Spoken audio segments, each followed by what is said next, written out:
Tungod nga aduna mi nasagap na balita mga friend na aduna daw bulinaw sa laod, pues napagdesisyonan namo na magpalaod may unyang gabi. Maong karong adlaw mga friend nag-andam na mig yelo or ice kung tawagin sa Bisaya. Maski ako friend naglibog kung anong ice ang tawag diri sa amuha nga Bisaya man unta mi. Pero skip na ta diraa, ang pukusan nating hisgutan karon ang video nga akong gi-edit karong adlaw. Sa nakita ninyo friend, mao na siya tuod ang hulmahan sa yelo or ice na ginahimo diri sa planta. Diri sa ice cold plant or ginatawag nilang Suri. Ang location niya diri lang sa Rosario Tandag, Surigao del Sur, duol sa Northeastern Mindanao University College. Pagkahuman na mo palit og yelo mga friend, diretso na din sa amua para maandam na ang mga butang na among dalon sa pagpalaod karong adlaw.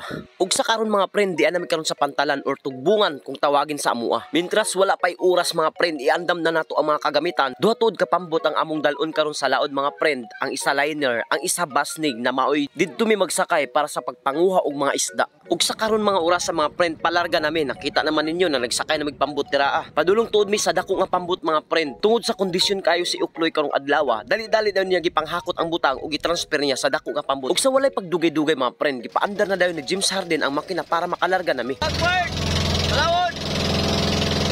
Ukloy, palawon!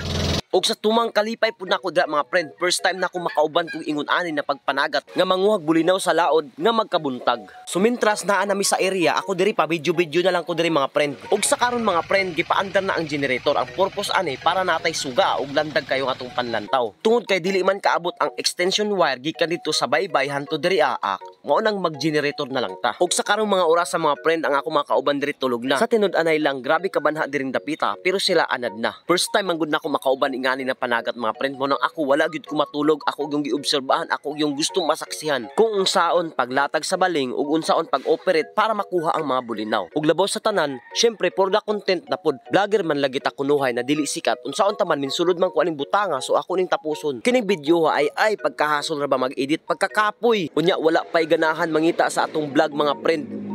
Pagkakapoy na lamang, i-share po na ninyo be, comment ba, ingon ana ba, i-share po ninyo sa inyong mga amigo, aron ganahan po ta mag-vlog, kining atong content ra ba karon, murag buwis buhay ra ba ni, tan-awar gud na ninyo dira pertingit ngita, kung mahulog ko dira mag-unsa na lang ko, ug mag-unsa na lang pud mo. Ug sa karon mga friend, kabalo ko unsa nang oras sa alas 11 na, wala ko kalimot kay uban ko nang higayuna.